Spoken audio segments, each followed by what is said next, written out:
Hi guys, welcome back to our channel. ముందుగా disclaimer ఏంటంటే, ఇప్పుడు మేము డిస్కస్ చేయబోయే టాపిక్లో మేము ఎటువంటి మతానికి లేదా వర్గానికి సపోర్ట్ చేయట్లేదు. కేవలం మంచి చేసే మనుషుల మీద బురద జల్లుతుంటే ఆపే ప్రయత్నంలో భాగమే ఈ వీడియో యొక్క ఉద్దేశం. Now coming to the point, ఇప్పుడు మనం మాట్లాడుకోబోయే వ్యక్తి ఎవడో వచ్చాడు. అప్పుడు రాజ్ బోడా. ఆడి పేరు వచ్చింది నోడంట. ముందుగా ఇతను వేసిన అలిగేషన్ ఏంటంటే, బేసిక్గా ఇతను అమెరికాలో ఉంటారు. ఇతనికి ఇండియాలో జరిగే అక్రమాలు లేదా తప్పులు తెలుసుకుని వీడియోస్ చేయడానికి ఇతనికి ఒక సీక్రెట్ సోర్స్ ఉంటుందంట. ఆ సీక్రెట్ సోర్స్ నుంచి వచ్చిన ఇన్ఫర్మేషన్ బేస్ చేసుకుని ఇతను ఒక వీడియో చేశాడు.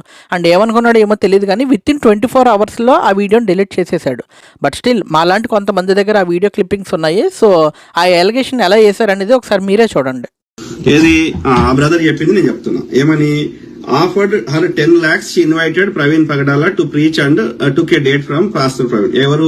సో ఆమె ఒక ఫేక్ లేడీ పాస్టర్ రాజమండ్రిలో ఉంది, 10 లక్షలు తీసుకున్నది అని చెప్తున్నాడు. ఓకే, ఇది మొత్తం ఆమెకు ఎట్లా చంపుతారు ఏంది అన్ని వివరాలు చెప్పిండు. షీ ఇన్వైటెడ్ ప్రవీణ్, అందుకని ఆమెకు 10 లక్షలు ఎందుకు ఇచ్చారు అంటే ప్రవీణ్ పగడాల బ్రదర్ని అక్కడికి తీసుకురావడానికి. సో ఆమె కూడా ఆ చర్చ్ లో ప్రీచ్ చేయడానికి ఒక డేటు బుక్ చేసుకుంది ఆ 4 రోజులలో అని అర్థం దీనిలో. ఓకే, సో అంటే ఆమెకు అన్ని తెలుసు, ఇది ఎట్లా చంపుతారు ఏంది, ఎవ్రీథింగ్ నోస్ అనేది దీని సారాంశం. ఆమెను ఫోటో కూడా పంపించండి ఆమెది. సో మరి ఎంతవరకు కరెక్టో నాకు తెలియదు. మళ్ళీ నన్ను తిట్టకండి. ఓకే, నాకు తెలియదు, నేను ఆమె గురించి మిగతా ముచ్చట చదువుతా. Okay, this is wife of John Wesley. Daily, every day she comes into YouTube. She took 10 lakhs from Karunakar Suguna 3 months back before the murder of Praveen. Just 1 week before, Praveen Pagadala informed the date. Karunakar was informed and made required arrangements. ఏమర్థమైంది ఇందులో? Okay, నాకు తెలియదు, ఏం తెలియదు. రాజమండ్రిలో church ఉంటుందంట, కానీ ఈయన గురించి నాకేం 1% వాళ్ళిద్దరు కపుల్ గురించి నాకు ఏమీ తెలియదు. సమాజంలో అయితే మంచి పేరు ఉంది అని విన్నా. She took 10 lakhs from Karunakar Suguna 3 months back అంట అని చెప్తున్నాడు నా సీక్రెట్ సోర్స్. ఓకే, అది ఆ డేట్ ఇన్ఫార్మ్ చేసిందంట. Karunakar was informed and made Karunakar అనేవాడు ఇవన్నీ అరేంజ్మెంట్స్ చేశాడు అని చెప్తున్నారు. ఓకే, ఇప్పుడు ఎవరి మీద అయితే అలిగేషన్ వేశారో వాళ్ళ ఎక్స్ప్లెనేషన్ కూడా ఒకసారి చూడండి. ఇలాంటి ఎక్స్ప్లెనేషన్ ఒకటి ఇవ్వాల్సి వచ్చే రోజు వస్తుందని మేము ఎప్పుడు అనుకోలేదు. రాజ్ బోడీ అనే ఒక ఆయన గారి మీద అతి తీవ్రమైన, క్రూరమైన, నిరాధారమైన ఆరోపణలు చేశాడు. అనవసరంగా మమ్మల్ని ఈ ఇష్యూలోనికి లాగాలని ఎవరెవరు ప్రయత్నాలు చేస్తున్నారో మాకు అర్థం కావట్లేదు. కానీ రాజ్ బోడీ గారికి నేను చెప్పే మాట ఏంటంటే, అర్జెంటుగా మీరు బహిరంగంగా క్షమాపణ చెప్పాలి. మా గురించి తెలియకుండా, ఏ విషయం కూడా తెలియకుండా ఎవడో ఒక గొట్టంగాడు మీకు ఇన్ఫర్మేషన్ ఇస్తే లేదా ఏదో మెసేజ్ పంపిస్తే దాన్ని మీరు మీ ఛానల్లో పెట్టి అక్కడి నుంచి మిగతా ఛానల్స్ కూడా, రకరకాల ఛానల్స్ వీడియోలు సర్క్యులేట్ చేస్తూ విపరీతంగా థంబ్నెయిల్స్లో గారి ఫోటో వేసి ఇన్ని డబ్బులు, ఇన్ని హత్య వెనకాల కుట్రదే అని అనవసరంగా కేసును డైవర్ట్ చేసే పరిస్థితి ఇక్కడ కనబడతా ఉంది.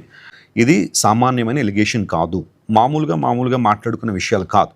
ఒక మర్డర్ వెనకాల అనవసరంగా మా పేరుని తీసుకొచ్చి మా రెప్యుటేషన్ని, మా గౌరవాన్ని, మా పరిచర్యను, మా భవిష్యత్తును దెబ్బతీయాలని ప్రయత్నం చేస్తున్నారు. ఈ విషయాన్ని మేము అతి తీవ్రంగా ఖండిస్తున్నాము. దీన్ని ఇక్కడతో వదిలిపెట్టే ప్రసక్తి అయితే లేదు. ఎందుకోసం అంటే చూస్తూ ఉంటే వెర్రోడి కేకలే గెలిచినట్టుగా కాల్చేసి గుడ్లు తల మీద వేసేస్తే కాలిపోవడం మేము సిద్ధంగా లేము. ప్రపంచానికి తెలుసు ఆమె ఎవరో, ఆమె ఎంత నిబద్ధతతో దేవుని సేవ చేస్తుందో. అమెరికాలో కొన్ని లక్షల రూపాయల జీతాన్ని వదులుకొని గతించిన 13 సంవత్సరాలను నాతో పాటు సేవలో ఉంటూ దేవుని సేవలో కొనసాగుతున్నాం. 10 లక్షలు కోసం ఇలాంటి పని చేసే దౌర్భాగ్య స్థితిలో దేవుడు మమ్మల్ని ఉంచలేదు. ప్రతి నెల కోట్ల రూపాయలు మేమే ఖర్చు పెట్టి అనేక మంది అనాథ పిల్లలను పోషిస్తూ, జాన్ వెస్లీ ఫౌండేషన్ ద్వారా ఆదర్శ ఎడ్యుకేషన్ సెంటర్ నడిపిస్తూ, వేలాది మంది పేద ప్రజలకు మేలు చేస్తూ, ఫౌండేషన్ ద్వారా కార్యక్రమాలు కావచ్చు, క్రైస్ట్ వర్షిప్ సెంటర్ ద్వారా అనేక బ్రాంచ్ సంఘాలు నిర్వహిస్తూ, ప్రపంచవ్యాప్తంగా అనేక మందిని సువార్త కొరకు సిద్ధపరుస్తూ, ఇంత అద్భుతమైన పరిచయం చేస్తున్న మా మీద ఈరోజు బుర్ర జల్లడం చాలా భయంకరమైన విషయం. దీన్ని తీవ్రంగా మేము ఖండిస్తున్నాము. ఎవడో ఏదో చెప్పాడని చెప్పి నువ్వు ఒక ఐప్యాడ్ ఉందని చెప్పి, ఒక ఫోన్ ఉందని చెప్పి, ఒక ఛానల్ ఉందని చెప్పి నువ్వు చెప్పేసి బురదేసి వెళ్ళిపోతే నువ్వు తీసేసావు, నువ్వు డిలీట్ చేసేసి ఉండొచ్చు ఆ వీడియో. కానీ మిగతా వాళ్ళందరూ ఇప్పుడు దాన్ని పట్టుకుని మా రెప్యుటేషన్ దెబ్బతీయాలని ప్రయత్నం చేస్తాను. నేను చెబుతున్నా, ఏ ఒక్కరు, God is on our side, దేవుడు మా పక్షాన ఉన్నాడు. ఎక్స్ప్లెనేషన్ ఇవ్వాలి కాబట్టి, ఎందుకంటే సీరియస్ ఎలిగేషన్ మా మీద చేశారు కాబట్టి, అంటే చేశారు కాబట్టి 10 లక్షలు తీసుకుని ఇలా చేశామని. గారు జాబ్ ఆపేసేసరికి ఆమెకు 5 లక్షల శాలరీ అమెరికాలో. 5 లక్షలు ఎప్పుడు 2012లో. ఇప్పుడు ఆమె అదే కంపెనీలో కొనసాగుంటే నెలకి కొన్ని లక్షల రూపాయలు బియాండ్ ఇమాజినేషన్ సంపాదించేది ఆమె. సో నా విషయంలో ఇంత భయంకరమైన మాటలు, ఇంత భయంకరమైన ఫాల్స్ ఎలిగేషన్స్ చేసిన వారికి దేవుడు నిశ్చయంగా బుద్ధి చెప్తారు అని మేము నమ్ముతున్నాం. The battle belongs to God. ఆ రాజ్ బోడా అనే వ్యక్తి వెనకాల అసూయపరులు ఉన్నారని ఖచ్చితంగా దీన్ని బట్టి మేము చెప్పగలుగుతున్నాము. ఆ అసత్యమైన పనికి, అసత్యమైన ఆరోపణలకు ఖచ్చితంగా వారు క్షమాపణ చెప్పాలి అని కూడా డిమాండ్ చేస్తున్నాను. డెఫినెట్గా ఈ విషయంలో మేము చట్టపరమైన చర్యలు తీసుకుంటాము, ఎందుకంటే ఇది చాలా ఫాల్స్ ఎలిగేషన్. సో ఇప్పుడు బోత్ సైడ్స్ విన్నాం కదా. ఇప్పుడు వీళ్ళిద్దరిలో ఎవరు కరెక్టో అనే కంక్లూజన్కి రావాలంటే ముందు మనం ఎవరో ఒకరి సైడ్ తీసుకోవాలి. బట్ ఏ ఒక్కరి సైడ్ తీసుకున్నా రెండో వ్యక్తి సైడ్ వాళ్ళని బాధ పెట్టినట్టు అవుతుంది. అందుకే మనం సైడ్స్ తీసుకోవడం మానేసి ఈ రాజ్ బోడా అనే వ్యక్తి చేసిన అలిగేషన్స్ కరెక్టో కాదో అనేది కంక్లూడ్ చేద్దాం. అలా అయితే మిగిలిన వాటి అన్నిటికీ ఆన్సర్స్ దొరుకుతాయి. దానికి పర్ఫెక్ట్ ప్రూఫ్గా ఆయన ద్వారానే చెప్పిద్దాం కంక్లూజన్. ఒకసారి ఈ వీడియో చూడండి.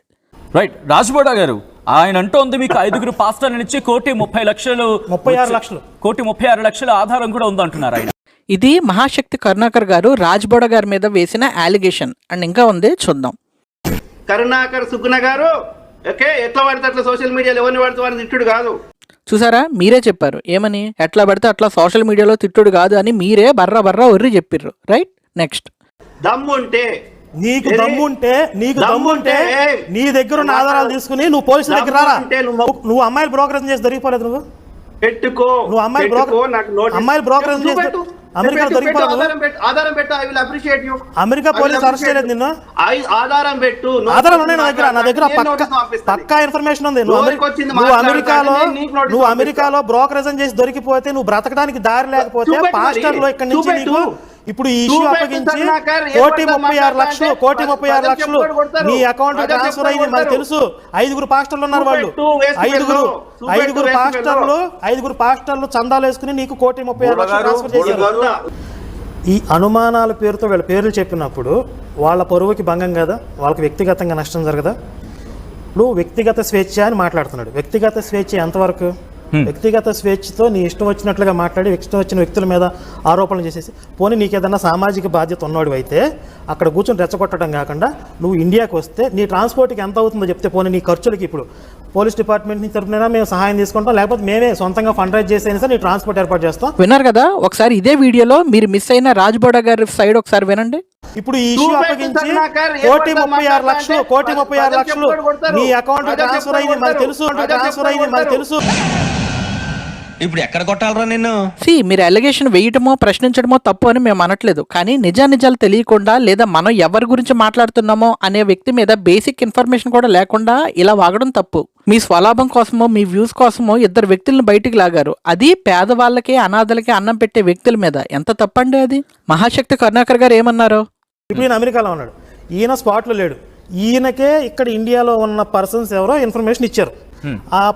ఎవరైతే ఆ పర్సన్స్ ఇన్ఫర్మేషన్ ఇచ్చారో అసలు ఆయనకి ఇవ్వాల్సిన అవసరం ఏంటి? ఆయన సిబిఐ ఇన్వెస్టిగేషన్ ఆఫీసరా? వీళ్ళు డైరెక్ట్గా పోలీస్ డిపార్ట్మెంట్కి సబ్మిట్ చేస్తే, ఇక్కడ ఆధారాలు, ఇక్కడ ఎవిడెన్స్ ఇక్కడ ఇచ్చేస్తే కేసు క్లోజ్ అయిపోద్ది కదా, ఎవరు దోషాలను పట్టుకుంటారు కదా. ఈయనకి తీసుకెళ్ళి అప్పగించాల్సిన అవసరం ఏంటి? అసలు ఈయన ఏంటి అసలు ఈ కేసుకు సంబంధించి? ఇప్పుడు మహాశక్తి కరుణాకర్ గారు వేసిన ప్రశ్నే నేను మీకు వేస్తున్నాను. నువ్వెవడో అసలు ప్రశ్నించడానికి, కనీసం నీ దగ్గర ప్రశ్నించడానికి కారణం ఆర్ కాజ్ ఏదైనా ఉందా? లెట్స్ సే ఫర్ ఎగ్జాంపుల్ ఇదే ప్రశ్న నువ్వు నన్ను అడగొచ్చు, మరి నువ్వెవడవరా నన్ను ప్రశ్నించడానికి అని. అట్లీస్ట్ నా దగ్గర కారణం ఉంది. ఏది? నలుగురికి అన్నం పెట్టే వ్యక్తుల మీద బురద జల్లుతుంటే చూస్తూ ఉండలేక ప్రశ్నించాను అనేది నా కారణం. మరి నీ దగ్గర ఏముంది? కేవలం నీ సీక్రెట్ సోర్స్ నుంచి వచ్చిన ఫాల్స్ ఇన్ఫర్మేషన్, దానికి తోడు మీ అనుమానం, అంతే. అనుమానాలతో ఎంక్వైరీలు చేయొచ్చండి, అంతేగాని సొసైటీకి మంచి చేసే వారిని కార్నర్ చేసేసి ఇబ్బంది పెట్టకూడదు. అందులోని మీలాంటి విషయం తెలిసిన తెలివైన వారు అస్సలు ఈ పని చేయకూడదు. మీకు ఇంకా ఆయన మీద అనుమానం ఉంటే చివరిగా ఒక్కసారి ఈ వీడియో చూడండి. మా అమ్మమ్మ గారు మాకు స్కూల్ ఫీజులు కట్టేది. ఒక రోజున మా అమ్మగారి దగ్గరికి వచ్చి, అమ్మ నేను ఇంకా మీకు స్కూల్ ఫీజులు ఇవ్వలేను, కాల్మూరులో మందిరం కడుతున్నాను, చాలా డబ్బులు అవసరమై ఉన్నాయి, అందును బట్టి ఏమనుకోవద్దు, పిల్లలకి ఇంకా ఈ మంత్ నుండి నేను డబ్బులు ఇవ్వను. మా అమ్మమ్మ గారు ఇచ్చే డబ్బుల మీద ఆధారపడి మా నాన్నగారు మా అమ్మగారు మమ్మల్ని కాన్వెంట్లో జాయిన్ చేశారు. ప్రతి నెల 1వ తారీఖున డబ్బులు ఇచ్చేసేయాలి, ఫీజు కట్టాలి. అమ్మ మరి నువ్వు ఇప్పుడు ఇలా అంటే ఎలా, 40 రూపాయలు ఇంటెద్దు కట్టడానికి చాలా ఇబ్బంది పడుతున్నాం. ఎందుకోసం అంటే అప్పుడు సంఘం ఎంత తక్కువ మంది ఉండేవారు, చాలా కష్టతరంగా ఉండేది పరిస్థితి. 3 పిల్లలను పోషించడం, సంఘాన్ని నిర్వర్తించడం. మా నాన్నగారు చాలా ప్రాంతాలు సువార్త కోసం వెళ్తే కొన్ని సందర్భాల్లో వారు దారి ఖర్చులు కూడా ఇచ్చేవారు కదా మా నాన్నగారికి. నాకు తెలుసు మా నాన్నగారి ప్రయాణాలు సామాన్యమైన ప్రయాణాలు కాదు. ఇప్పుడంటే మేము కారులో తిరుగుతున్నాం కానీ చాలా ఈజీగా. మా నాన్నగారు అనేక సందర్భాల్లో లారీలెక్కి ప్రయాణం చేసిన సందర్భాలు నాకు తెలుసు. అర్ధరాత్రి వాళ్ళ బస్సు దొరకపోతే ఏ లారీ ఉంటే ఆ లారీ ఎక్కేసి రాజమండ్రి వచ్చేసి వాళ్ళ ఆరాధనలో పాల్గొవాలి. ప్యాసింజర్ ట్రైన్లో ప్రయాణం, స్లీపర్లో ప్రయాణం చేస్తే డబ్బులు ఖర్చు అవుతాయని చెప్పి ప్యాసింజర్ ట్రైన్లో ప్రయాణం చేసిన రోజులు నాకు తెలుసు. మా తండ్రి గారు అంటే నాకు అపారమైన గౌరవం. కారణం ఈరోజు మేము ఈ స్థానంలో ఉన్నామంటే, దేవుని పరిచర్యను ప్రపంచవ్యాప్తంగా తీసుకెళ్ళగలుగుతున్నామంటే, చాలా ఈజీగా ఫ్లైట్లో జర్నీ చేయగలుగుతున్నామంటే ఆ ప్రయాసపడిన తల్లిదండ్రులు ఎంతో ప్రయాసపడ్డారు. Forever grateful to them. నేను ఎప్పుడు వారికి కృతజ్ఞతగా ఉంటాను. ఖచ్చితంగా వారి అన్ని విషయాల్లో దేవుడు వారిని ఇంకా బలపరచాలని ప్రార్థన చేస్తుంటాను.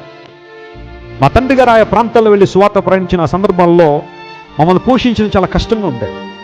ఒక్క యూనిఫామ్ మాకు ఉండేది. రాత్రి మేము స్కూల్ నుండి వచ్చిన తర్వాత యూనిఫామ్ మరలా ఉతికి తెల్లవారుజామున కొన్నిసార్లు అలా తడితడిగానే వేసుకుని వెళ్ళిపోయేవాడు. మా అమ్మగారు అనేవారు, నాయన కంగారు పడకరా, స్కూల్కి వెళ్ళే లోపల ఆరిపోతేలే అని చెప్పి అవే వేసి పంపించేవారు. ఈ రోజున మా వస్త్రాలను కొన్నిసార్లు చూస్తున్నప్పుడు కళ్ళని నీళ్ళు వస్తుంది. ప్రభువా, అనర్హులమైన మాకు నీవు ఇచ్చిన ఆశీర్వాదం గొప్పది. అటువంటి సందర్భంలో మా అమ్మమ్మ గారు వచ్చి ఆ డబ్బులు ఇవ్వలేను అంటే ఆ రాత్రి అంతా మా అమ్మగారు ప్రార్థన, ప్రభువా వాట్ షుడ్ ఐ డూ, నేనేం చేయాలి, ఉన్న ఈ ఒక్క ఆధారం కూడా పోయింది. నేను చెప్తున్నా దేవుని ప్రజలారా, ఈ రోజున దేవుడు మమ్మల్ని పోషించే విధానం, మాకు ఈ కొరత ఉంది, మాకు ఈ అవసరం ఉందని ఎప్పుడైనా మీలో ఎవరినైనా అడిగామా? ఎప్పుడు అడగల. మా తండ్రి గారి పరిచర్య ప్రారంభించిన ఈ రోజు వరకు కూడా ఎవరి దగ్గరికి వెళ్ళి మాకు ఈరోజు తినడానికి లేదు, ఉండడానికి లేదు, కట్టుకోవడానికి లేదు, కొంచెం సహాయం చేయడని ఎవరి దగ్గర చేయి చాపల. దేవుడు ఎంత నమ్మకస్తుడు అంటే ఏ లోటు లేకుండా దేవుడు మనల్ని పోషిస్తున్నాడు. ఏ లోటు లేకుండా దేవుడు మనల్ని పోషిస్తాడు. కొన్నిసార్లు మా ముందున్న ఖర్చులు చూస్తూ ఉంటే ఇంకా అవ్వదలే అనిపించే పరిస్థితి. ఏ ప్రాజెక్ట్ అయినా ఈ రోజుల్లో వేలల్లో ఏది జరగట్లా. కొన్నిసార్లు నేను చెక్ల మీద సైన్ చేస్తూ ఉంటే ఆ సున్నాలు లెక్కెట్టుకునే ఒక పరిస్థితి, అంతంత అమౌంట్లు రాయాల్సిన పరిస్థితి వస్తుంది. But how I never worry about anything in my life. నా జీవితంలో దేనికి ఎప్పుడు కూడా అధైర్యపడను. నాకున్న వనరుల కంటే నా దర్శనాన్ని ఎప్పుడు పెద్దగానే పెట్టుకుంటాను. అక్కడ నా దేవుడు ప్రూవ్ చేసుకుంటాడు నేను నీతో ఉన్నాను. ఇలాంటి వ్యక్తి మీద మీరు అలిగేషన్స్ వేసి తప్పు అని చూపిస్తుంది. ఎనీహౌ, మీరేమనుకుంటున్నారు? రాజ్ బోడా గారు చేసిన వ్యాఖ్యల మీద మీ ఒపీనియన్ ఏంటనేది కామెంట్ చేయండి. ఈ వీడియో నచ్చితే లైక్ చేయండి, మీ ఫ్రెండ్స్ అండ్ ఫ్యామిలీకి షేర్ చేయండి, అండ్ కంటెంట్ నచ్చితేనే సబ్స్క్రైబ్ చేసుకోండి. This is J signing off from now to talks. Thank you.